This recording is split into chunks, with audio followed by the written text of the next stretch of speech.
I'm going to give you 7 Lumix G9 features that can make filming with your G9 easier. Let's talk about it.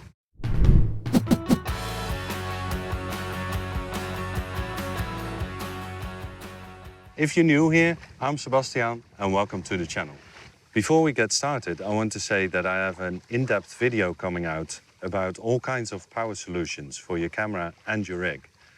So keep an eye out for that. This video is going to be short, sweet and useful.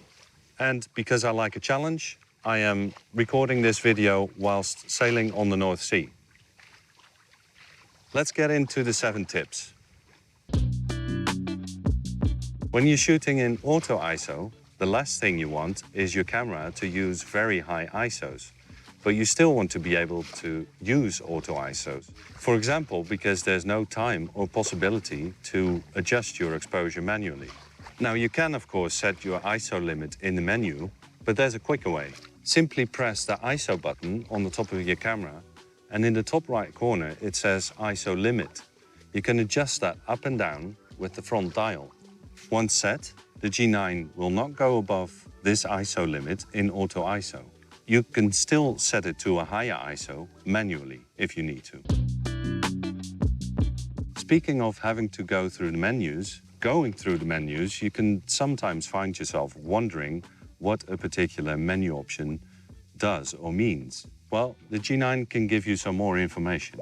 Just go to the menu item you want to know more about and hit the DISP button. A screen will pop up with some more information about it. Very useful.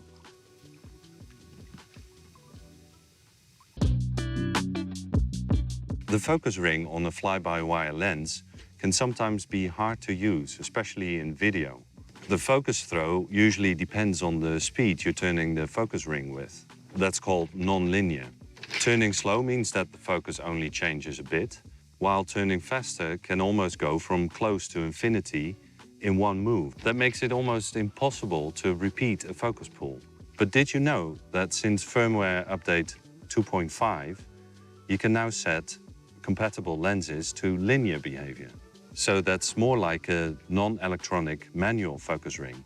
You can set the degrees of the focus throw as well and tune it to your needs with a particular lens. To set it, go to the spanner with C icon, Lens, Others, and there you'll find Focus Ring Control. Here you can set it to linear and change the degrees of the focus throw. If you would like to know more about this particular update and the linear focus, I've made a video about it. I'll link a card to the video I've made up here. When you're manually focusing and using focus peaking, you may sometimes find yourself finding it hard to actually see the focus peaking properly. In that situation, there's a feature in the G9 that can help, called Monochrome Live View. Whilst the camera is still recording in whatever profile you've chosen, Live View on the LCD screen is monochrome.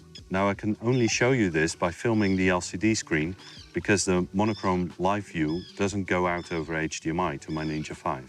This is very helpful when pulling focus with focus peaking on. The focus peaking is a lot more visible on a monochrome image.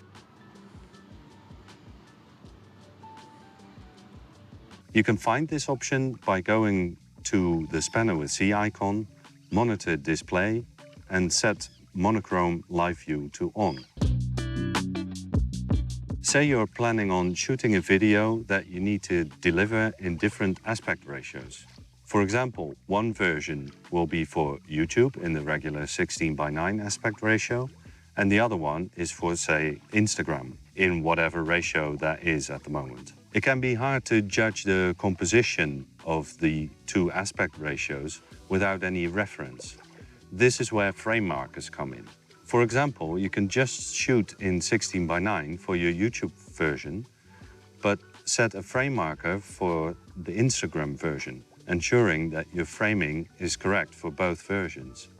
You can set frame markers for many different aspect ratios, and you can set the color and the intensity of the marker as well. The frame markers won't affect your final image, so you will still end up with the 16:9 video. You can find it by going to the spanner with C icon, monitor display, and then frame marker. Here you set different frame markers, the color and the opacity. Ever found yourself wondering whether your camera is actually recording after you've pressed record?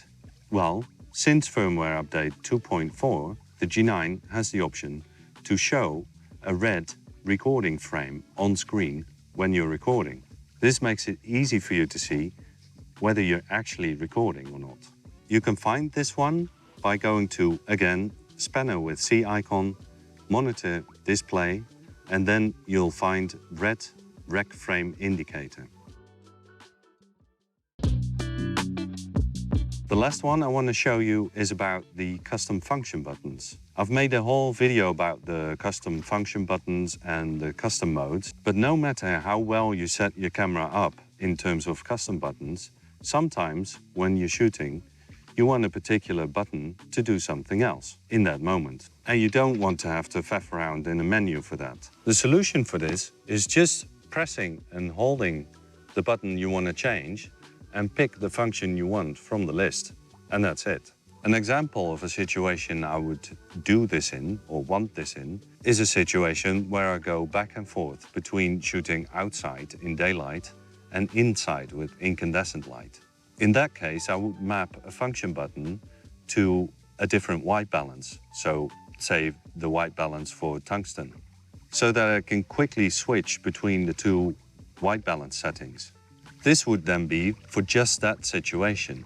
And as soon as you turn off the camera or switch to a different custom mode, the function button will be back to its original function that you mapped it to. At least 3 of these 7 tips were features that were added through firmware updates. So here's a quick bonus tip. Always keep your camera updated with the latest firmware. You get all the new features they add, and you never know what they improve under the hood. If you're not sure how to do this, I explained the process in the video linked in the card. Hopefully some of these tips were helpful to you. If so, please give the video a like and subscribe to the channel, and maybe hit that notification bell. And I hope to see you next time. Thanks for watching.